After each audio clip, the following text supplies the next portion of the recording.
사람들을 위해서 기도하는 것이 뭐 안 해도 되는구나, 뭐 하나님께서 하신다는데, 이렇게 생각하면 제가 전달하는 하고자 하는 것이 잘 전달된 게 아닙니다. 그는 한편만 전달되었고 잘못 전달된 것입니다. 기본적으로 하나님의 사람들이 성도님들을 위해서 혹은 세상을 위해서, 이웃을 위해서 기도하는 것은 너무 좋습니다. 하나님의 뜻이에요. 그건 하나님께서 들어주실지 아니면 노라고 들어주실지는 알 수는 없어요. 근데 기본적으로 하나님의 사람들이 성도님들을 위해서, 형제 자매를 위해서, 또 안 믿는 이웃을 위해서 기도하고, 그리고 지역 나라를 위해서 하는 건 그건 틀린 게 아니에요. 옳은 거예요. 그 이제 하나님께서 들어주시는지 안 들어주시는 하나님 편에 달려 있는 거지만, 기도하는 자세, 그건 옳은 거죠. 그거 기뻐하십니다. 그래서 혹시나 질병에 또 이렇게 고통 가운데 있는 성도들을 위해서, 다른 사람을 위해서 기도하는 거 너무 좋아요. 그거 성경적이에요. 그 틀린 게 아니에요. 혹시나 제가 미리 이야기를 합니다. 나중에 말씀을 듣고 난 다음에 그러면 뭐 기도 안 해도 돼? 이런 혹시 잘못된 것이 들어갈까 봐 미리 지금 말씀을 드리는 겁니다. 기본적으로 우리가 이 육체적인 질병 가운데 있는 성도님들을 위해서, 그리고 이 갈등 가운데, 고통 가운데 있는 성도들을 위해서 기도하는 건 너무 아름답고 옳은 일이 맞습니다. 그러나 절대로 놓치시면 안 돼요. 놓쳐서는 안 돼요. 그럼에도 불구하고 오늘 말씀은 이제 정말 하나님의 능력을, 하나님께서 역사하시는 능력인지, 하나님께서 나타내시는 능력을 바로 우리가 분별할 수 있는지, 아니면 사단이 지금 우리를 흔들어 놓는 것인지, 우리를 교만 가운데 빠지게 인도하는 잘못된 신앙으로 인도하는 작전인지를 분별할 수 있어야 돼요. 그런 관점에서 오늘 말씀은 굉장히 중요합니다. 그래서 몇 차례 말씀을 드렸지만, 절대 이 병 고침 받고 뭐 이렇게 권세를 얻고 이게 중요한 게 아니에요. 말씀을 드려서 그게 전달됐는지 모르겠지만, 뭐 하나님께서 은사를 주셔가지고 내가 뭐 많은 은사를, 뭐 방언, 통역, 뭐 기적을 일으키는, 다른 사람들이 알지 못하는 뭐 신유, 귀신을 쫓아내는 뭐 이런 거 은사, 그거 중요한 게 아니에요. 그거 받아도 이 하나님 나라에 못 갈 수도 있어요. 하나님께서 일시적으로 은사를 허락하셔가지고 그거 중요한 게 아니에요. 그러니까 이제 이런 것들은 이제 이해가 됐을 줄 알고, 가장 큰 가치는 하나님의 사랑, 은혜 가운데 우리가 구원 백성이라는 것이고, 그 다음에 일어나는 것들이 방금 말씀드렸던 이 뭐 병고침, 신유요, 그리고 귀신 쫓아내는 뭐 이런 것들은 우리를 막 마음을 흔들리게 만들고, 막 여기에 능력이 있는 것 같고, 이게 혹시 하나님의 뜻인가 이렇게 오해하게 만드니까 크게 정리가 필요한 거죠. 한두 차례 말씀을 드렸지만 다시 오늘 강하게 말씀을 드릴 테니까, 적어도 오늘 말씀 후에는 이제 이런 관점이 정확하게 새겨지길, 성도를 기도하지 말라는 뜻이 아니라 하나님의 역사하심, 하나님의 인도하심, 하나님의 행하심이 뭔지, 어떤 식으로 사역을 해야 되는지, 사역자를 어떻게 봐야 되는지, 이런 관점을 정확하게 이해할 수 있으시길 정말로 바랍니다. 그래서 흔들림 없이 잘 이해하면 좋겠어요.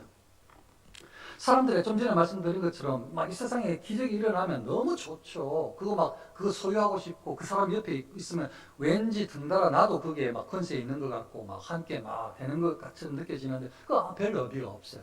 성경이 뭐라고 얘기를 하는가 하면, 너희 중에 선지자나 꿈꾸는 자가 일어나 이적과 기사를 내게 보이고, 선지자는 하나님 말씀을 전한다고 하는 선지자 말입니다. 꿈꾸는 자가 일어나서, 꿈꾸는 자, 꿈꿨다는 사람, 이적과 기사를 내게 보이고, 신통한 기적이 막 일어나요. 보이고, 그가 내게 말한 그 이적과 기사가 이루어지고, 아니 안 이루어지면 좋겠는데 막 꿈에 봤다는 것이, 아니면 환상에 봤다는 것이, 아니면 자기가 선지자라고 하는 말이, 그 사람 말이 막 실제로 이루어져. 그가 내게 말한 그 이적과 기사가 이루어지고, 너희가 알지 못하던 다른 신들을 우리가 따라 섬기자고 말할지라도, 선지자라고 한 사람이, 하나님의 사람이라고 하는 사람이, 목사라고 하는 사람이 다른 신을 섬겨도 되는 것처럼, 다른 종교인도 구원이 있는 것처럼 말하는 사람들하고 똑같은 거예요. 목사가 그러면 우리가 다른 신들을 우리가 따라 섬기자고 말할지라도 너는 그 선지자가 하는 사람, 꿈꾸는 자의 말을 청종하지 말라. 꿈꾸었다고 하는 사람 말 듣지 마라. 지금 신약 시대보다 구약의 꿈은 대단히 막 신비합니다. 뭐 하나님께서 나타나셨다고 하는 그 꿈으로 나타나시니까 그걸 쓰고 사용하고 있으니까 꿈꾸는 자의 말을 청종하지 말라. 이는 너희의 하나님 여호와께서 너희가 마음을 다하고 뜻을 다하여 너희의 하나님 여호와를 사랑하는 여부를 알려하사 너희를 시험하심이니라. 막 선지자라고 하는 사람이 막 꿈꾸는 자라고 하는 사람이 정말 그대로 막 이루어져. 그리고 또 이상한 말도 해. 저기도 구원이 있대. 괜찮아. 하나님 뜻이야. 이런 식으로 말을 해서 하나님을 향한 신앙을 변절시켜. 그런데 그런 사람 말 따르지 말라는 거예요. 하나님께서. 절대 너희는 듣지 마라. 그러니까 세상에 막 기적이 일어나는 거 너희는 절대 들으면 안 된다는 거예요. 하나님의 사람들은. 세상에 기적이 일어날 수도 있어요. 병이 나을 수도 있어요. 막 희한한 막 기적을 막 안 믿는 사람이 다른 종교인들이 행할 수 있어요. 그게 절대로 너희들은 하나님의 사람들은 솔깃하면 안 된다는 거예요. 왜 그렇게 이 땅의 모든 일을 하나님께서 예정하시고 행하시는데요. 하나님 뜻대로 행하시는데 하나님께서 심지어는 사단이 하는 모든 활동도 허락을 하셔서 사단이 활동하는 거예요.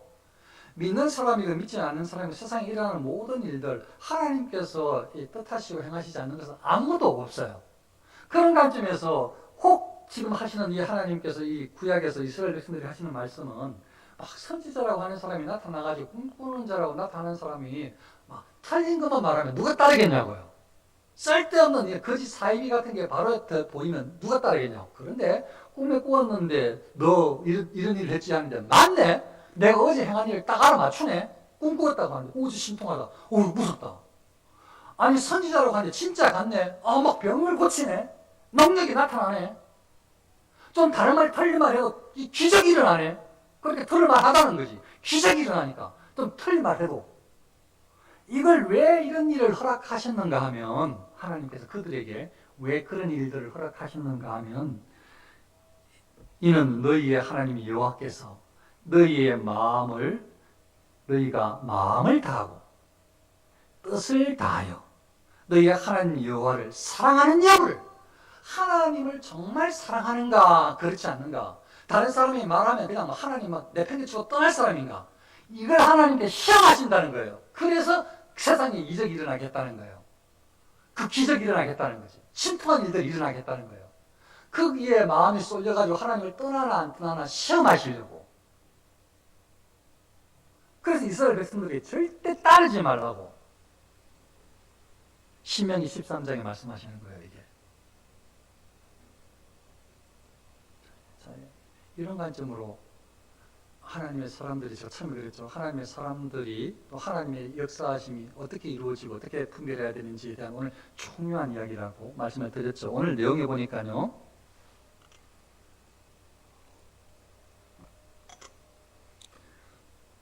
다른 간단하게 그냥 성경 구절은 다 아는 내용이시니까 한 오후 한 3시 좀 넘어서 그때쯤에 아마 저녁이 다가올 한 6시에는 어두워진다고 치면 그 즈음에 아마 기도하는 시간으로 유대인들이 삼았나 봐요. 그 기도하는 시간 아마 성전에 가까이 와서 혹은 성전에 뭐 뜰에서 어디선지 기도했는지 모르겠으나 그 이제 성전으로 올라와서 기도하고 또 내려가고 이렇게 유대인들 중에 종교 생활을 하는 사람들이 그렇게 습관화된 사람들이 많았나 봐요. 물론 거기에서 이게 형식적으로 하는 바리새인들도 그렇게 하기도 하고 또 순수한 사람이 그렇게 기도하기도 하고 아무튼 그렇게 하는 중인데 제9시에 이제 베드로와 요한이 오후 한 3시쯤 넘어서 성전에 올라갈 때 기도로 올라간 건 아니라고 봐요. 기도하러 올라갔을 수도 있지만 요때가 기도 시간에 유대인들이 많이 기도하러 올라오니까 복음을 전하러 올라갔다고 학자들이 보는데 그것 너무 좋은 의견 같아서 그렇게 받도록 하겠습니다. 지금 베드로와 요한은 기도 시간에 기도로 올라간 것이 아니고 기도 시간에 유대인들이 많이 올라와서 기도하니까 그들에게 복음을 전하러 올라갔다. 올라갈 때에 나면서 못 걷게 된 일을 사람들이 메고 오니 이제 예전 성경에는 안전병이 이렇게 돼 있는데 이거 이제 잘 풀어서 설명하고 조심스럽게 해야 되죠. 모든 오늘 나면서 한 번도 걸어본 적이 없어. 태어나면서부터 한 번도 걸어본 적이 없는 거죠. 이거 생각보다 좀 가만히 생각해 볼 이유가 있어요. 왜냐하면요, 이게 건강했다가 다쳤거나 또 이렇게 약해졌거나 아프거나 하면 어떤 생각을 하는가 하면 다시 회복되리라 이런 기대를 해요. 왜냐하면 예전에 건강해서 팔도 쓰고 다리도 쓰고 몸도 건강하게 뛰어난 적이 있으니까. 근데 지금 이제 뭐 어떤 이유로 질병이든지 다쳤든지 어쨌든 간에 지금 뭐 잘 못 걷는다든지 뭐 아니면 뭐 그 병 때문에 누워 있다든지 하면 그 지금 아파서 질병 가운데 있지만 기대는 해요. 예전에 내가 얼마나 건강했는데 이렇게 그 알아요. 이런 사람이 건강을 회복하는 것이 훨씬 쉽죠. 약을 먹어서 나을 수도 있고 또 뭐 여러 가지 시간이 지나서 자연적으로 나을 수도 있고 아무튼 그런 게 훨씬 나을 확률이 있고 크고 그런데 한 번도 걸어본 적이 없는 태어나가지고 한 번도 이 발로 땅을 디뎌본 적이 없는 사람이 걷는 것은 너무 신기한 거죠. 너무 신기한 일이에요. 이 일이 오늘 일어났어요. 이 놀라운 일이 그냥 막 병든 자가 그냥 병 나은 게 아니라 잘 걸었다가 못 걷게 되었는데 영 그게 뭐 중풍이 풀렸다 이런 게 아니에요. 한 번도 걸어본 적이 없는 사람이 한 번도 걸어본 적이 없어가지고 이 사람은 소원 자체가 건강했던 사람이 아프면 이 사람은 소원이 낫는 거예요. 건강하게 걷고 뛰는 거죠. 소원이. 근데 이 사람은 한 번도 건강하게 걸어본 적이 없기 때문에 소원 자체가 건강하게 걷고 뛰는 게 아니에요. 이 사람 자체는 한 번도 걸어본 적이 없는 사람은. 이 사람 소원 자체는 소원은 돈 받는 거예요. 돈 버는 거예요. 이렇게 불쌍하게 이렇게 미문에서 성전 올라가는 미문에서 앉아서 구걸을 하면 사람들이 불쌍히 여기서 돈을 주는 그거 받는 거예요. 그게 소원이에요, 소원. 그래서 오늘은 두둑하게 챙기는 거예요. 이게 소원이에요, 소원. 그래서 사람들이 그냥 지나치지 않고 혹시나 딱 주목해서 막 불쌍히 여기는 것 갖고 돈을 주면 너무 좋아지. 그게 소원이에요, 소원. 이 사람은 소원이 그거예요, 그거. 근데 이제 하나님이 역사를 일으켜 주시는데 오늘 내용에는 베드로와 요한이 가서 성전에 들어가려 함을 보고 이 사람이 막 구걸을 하는데 베드로 요한이 주목하여 자세히 눈으로 쳐다봐. 베드로 요한이 이 사람을.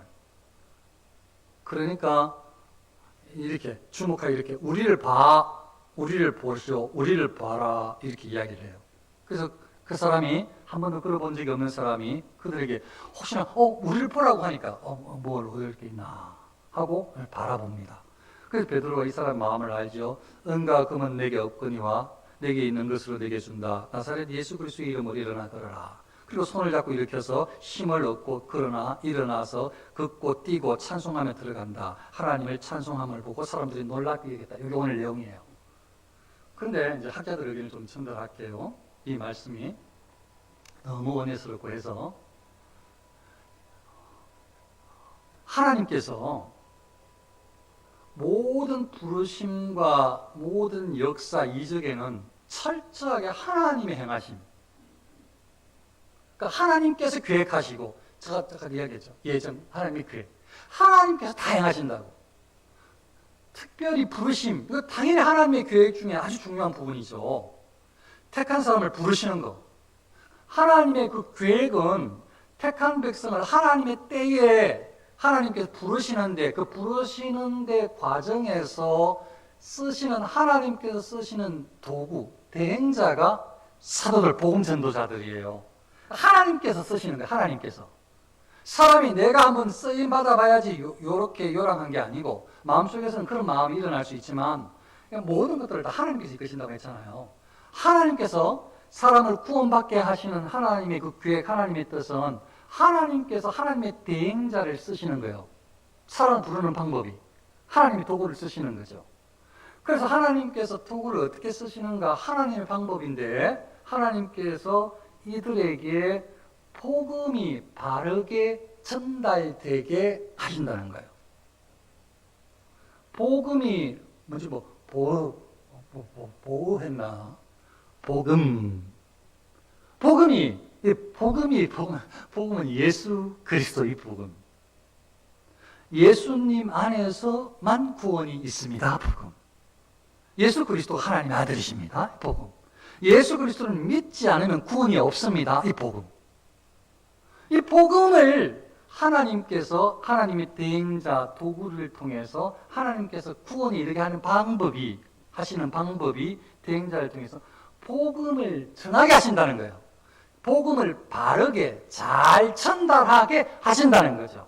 그래서 하나님의 사역에 동참한다는 것은 사실은 우리의 뜻은, 우리의 사명은 하나님의 복음을 잘 전달하는 데에 초점하면 돼요.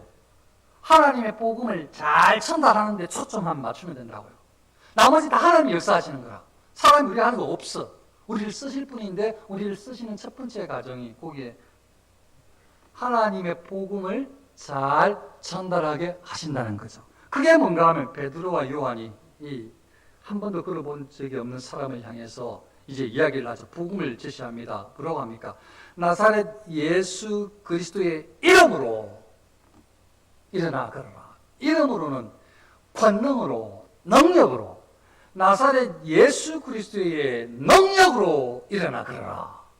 예수 그리스도의, 나사렛 예수 그리스도의 권능이 너에게 임하면 일어날 수 있다. 이런 의미라는 거예요.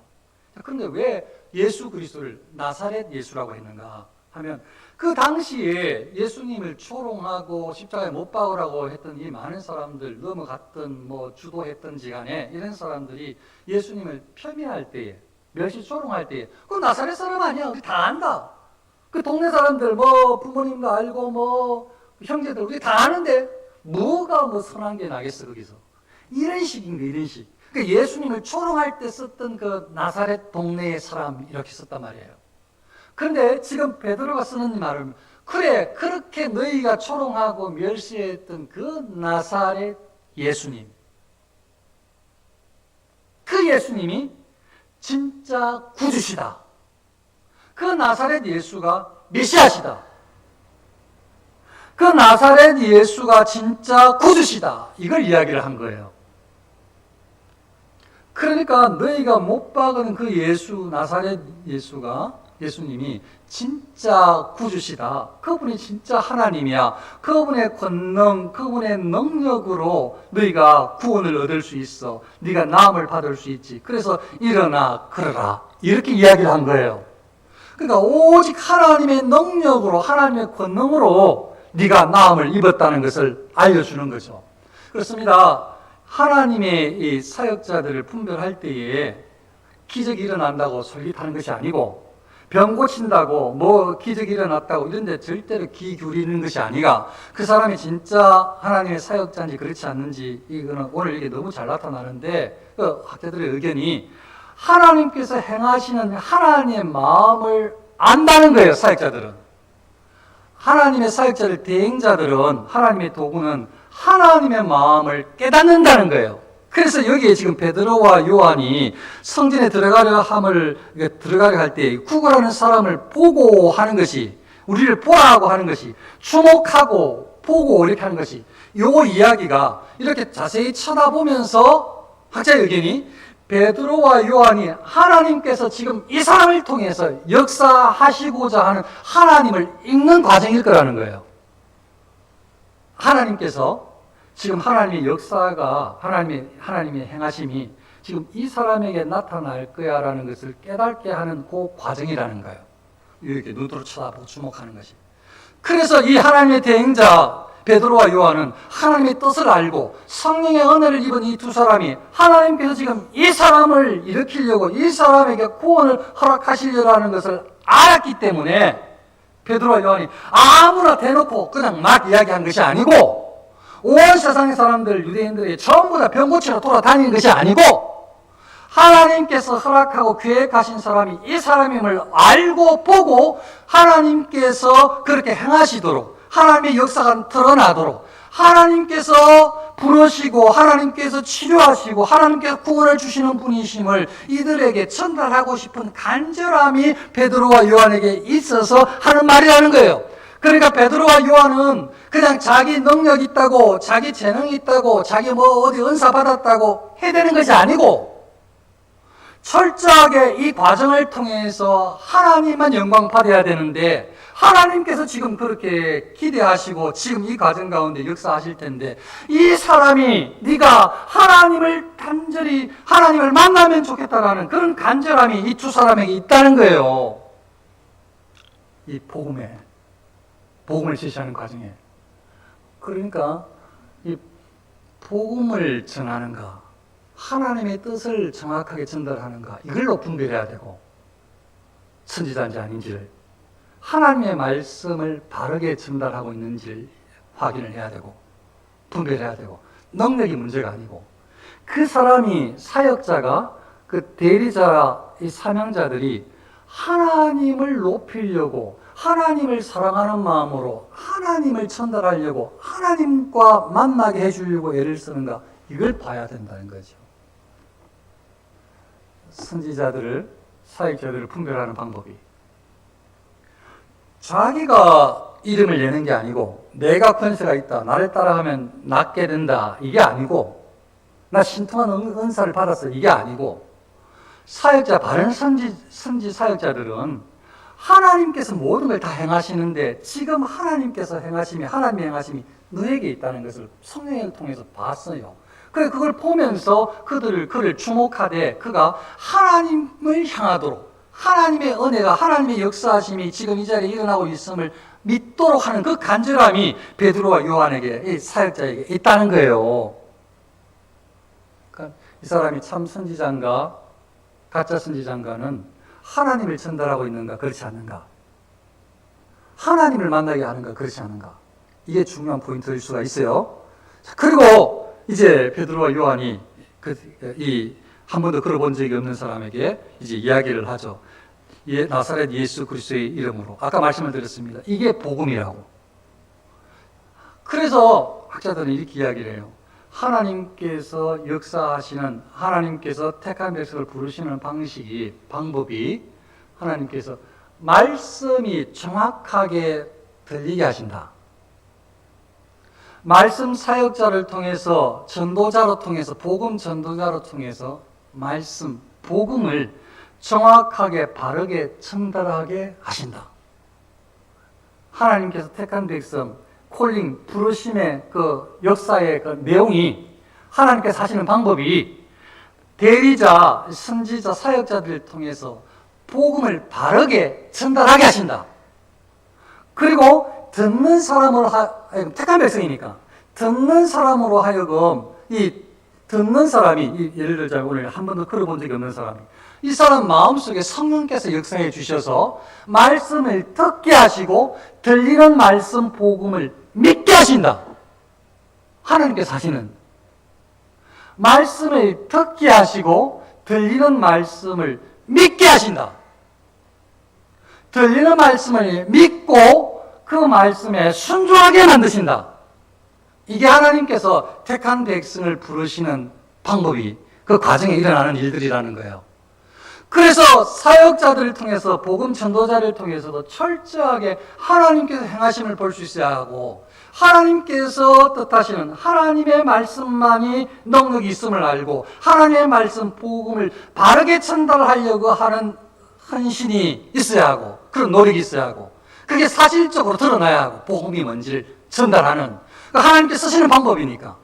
그럴 때 성령께서 역사하시는 것은 두 사람에게, 이 사람에게, 전달자에게는 저들의 영혼을 불쌍히 여기고 하나님께로 나아가기를 간절히 바라는 안타까움과 간절함이겠고, 저 상대방에게는 하나님의 말씀이 들려지고 하나님의 말씀이 믿어지고 하나님의 말씀이 들려졌던, 복음이 믿어졌던 것을 순종하고자 하는 그런 마음을 성령께서 역사해 주셔서 그 사람이 구원의 백성이 된다는 거예요. 이게 하나님께서 택한 백성을 부르시는, 하나님께서 역사하시는 그 과정이라는 거예요. 그 실질적으로 이 사람이 이 나사렛 예수 그리스도의 이름으로 일어나 걸으라고 하니까, 손을 잡아주니까 이 사람이 정말로 손을 잡고 이렇게 같이 일어나서 팔에 발목에 힘을 얻고 이제 걸어서 뛰고 성전으로 같이 들어가. 놀라운 기적이 일어났어요. 그러면서 하는 행동이 하나님을 찬송하니, 그 모든 백성이 그 걷는 것과 하나님을 찬송함을 보고, 얼마나 바르게 잘 전달됐어요. 이 역사를 이끄시는 분, 이 과정에 복음을 전달하게 하시고 택한 백성을 부르시는 이게 이 가장 중요한 부분은 사람이 아니라 하나님이다. 여기에 중심은 하나님이다 라는 것을 전도자도 알았고, 그리고 그 전도를 복음을 듣고 있는 한 번도 걸어본 적이 없는 사람도 그걸 들으면서 이 사람들의 마음도 읽었고 하나님의 마음을 알아서 하나님이 지금 예수 그리스도의 능력으로 내가 지금 치료함을 받고 있다는 것을 확인해요. 믿었어요. 예수 그리스도의 능력으로, 베드로의 능력으로가 아니고, 베드로의 말로가 아니고, 예수 그리스도의 능력으로 내가 지금 낫고 있음을 듣고 믿었어요. 그리고 나서 정말 나를 낫게 하신 이가 하나님이심을 알고 나은 다음에 하나님을 찬송하고 있어요. 이 놀랍습니다. 사람이 없어요. 전하는 사람에게도 자기를 드러내지 않아요. 받는 사람도 하나님을 만나요. 이게 하나님께서 행하시는 방법이에요. 하나님께서 역사하시는 방법이에요. 그래서 복음을 전하게 하시는 이가 하나님이신데 그 복음을 전하는 사람의 마음 태도는 하나님의 영광을 나타내기 위해서 하겠죠. 아버지 하나님 복음을 잘 전달하게 해주세요라고 기도했겠죠. 그리고 그게 보여지겠죠. 성령께서 역사하셔서 이 사람을 부르시는 것 같다라는 확신이 들었겠죠. 그래서 복음을 전달하는데 정말 저 사람이 그 복음을 받고 그걸 듣고 받고 믿고 하는 것이 보여지겠죠. 그게 그대로 순종하는 것이 드러나겠죠. 그래서 이 사람들은 베드로가 이용하는 하나님을 바르게 구원자이신 예수님을 전한 거예요. 복음을 증거한 거죠. 그리고 나서 정말로 역사가 일어난 것입니다. 이 세상에 수많은 역사들이 일어날 수 있는데 하나님께서 허락하지 않고 일어나는 일은 아무도 없지만 세상적으로, 세속적으로 아니면 하나님께서 기뻐하시지 않는 것에 현혹되어 가지고 거기에 쫓아가면 안 돼요. 그거 세상적인 다른 종교인들로 말할 것도 없고 하나님의 이름을 빙자해서 여기 지금 선지자라고 제가 처음에 읽어드렸잖아요. 선지자라고 하는 사람, 목사라고 하는 사람, 다른 하나님의 일을 한다고 하는 사람들도 막 쫓아다니면 안 돼요. 그 사람을 쫓아가면 절대로 안 되는 거예요. 그 사람이 만일 진짜라면 그 사람의 존재의 이유는 하나님을 만나게 하는 거니까. 사람을 다 쫓아가면 안 된다고, 절대로. 그래서 어느 누구든 어떤 일이 일어나든지 간에 어떤 기적을 일으키든 무슨 대단한 일이 있는 것 같든지 간에 만일 그걸로 통해 가지고 사람에게 나아간다면 그것은 그 복음을, 그 말씀을 잘못 들은 거예요. 왜곡되어 잘못 받고 있는 거죠. 오직 그 전하는 사람도 하나님의 택함을 받는 사람도 하나님의 영광을 드러내야 돼. 제가 그거 같이 기도했잖아요. 하나님의 영광을 위해서. 듣는 사람도 하나님을 만나야 되고 전하는 사람도 하나님만 증거해야 돼. 그래서 그 모든 복음의 전달 과정에서 사람들이 살아가는 관계지만 그곳에서 하나님의 영광을 받으셔야 돼요. 놀라운 거 아닙니까? 이게 그리스도인들이 살아가는 방법이에요. 이게 정말 하나님께서 기뻐하시는 이런 관점으로 사람들을 분별할 수 있어야 돼요. 그래서 혹시라도 무슨 능력을 받았다, 뭐 꿈을 꾸었다, 기적을 행한다, 그거 전혀 들을 필요도 없고 하나님은 말씀으로 다 이야기하시니까 그 생각이 나면 아이고 말씀을 읽으시라는 사인인가 보다. 꿈 이야기 들으려고 그러면 아이고 괜찮아요, 나 그거 안 들어도 돼. 너에 대해서 꿈 꿨다니까 아이고 괜찮아, 그건 뭐 개꿈이야, 나 그런 거 신경 안 써. 너는 말씀을 통해 듣지 하면서 내가 뭐지 말씀을 안 읽었더니 그런가 보다 하면서 말씀을 펴주시면 된다고요. 관점은 하나님은 말씀을 통해서 나에게 말씀하신다. 물론 설교를 통해서 말씀하실 수 있다. 물론 그것도 저것도 안 하면 그렇게 꿈을 통해서 하실 수 있죠. 그거는 아무것도 안 할 때, 하려고 하지도 않을 때 그렇게라도 하나님께 선언하시겠죠. 정말 중요한 이야기를 말씀을 드렸어요. 그래서 사람은 절대 이 경배의 대상이 아니다. 어떤 누구도 경배의 대상이 아니다. 하나님께서 능력을 나한테 다른 사람보다 갑절로 주셔서 내가 좀 다른 목사하고 좀 다르지? 이렇게 말하는 사람이 있다면 아예 볼 것도 없어요. 볼 것도 없어요. 물론 나중에 회개하면 모르지만 나는 다른 사람보다 많은 은사를 받았다니까, 나는 기도 시간도 많고 나는 말씀도 다 왜 볼 것도 없어요. 그렇게 말하면 말씀을 읽고 회개하시는 하나님이 왜 하시게 하셨는데, 모든 관점은 하나님이 영광을 드러내는 것이다. 전하는 자나 듣는 자나 그래서 하나님을 만나는 것이고 하나님을 사랑하는 것이다. 이런 관점이 너무 중요하고 우리의 삶에 꼭 필요하다. 구원의 능력도 살아가는 능력도 은혜도 오직 예수 그리스도를 통해서만 우리에게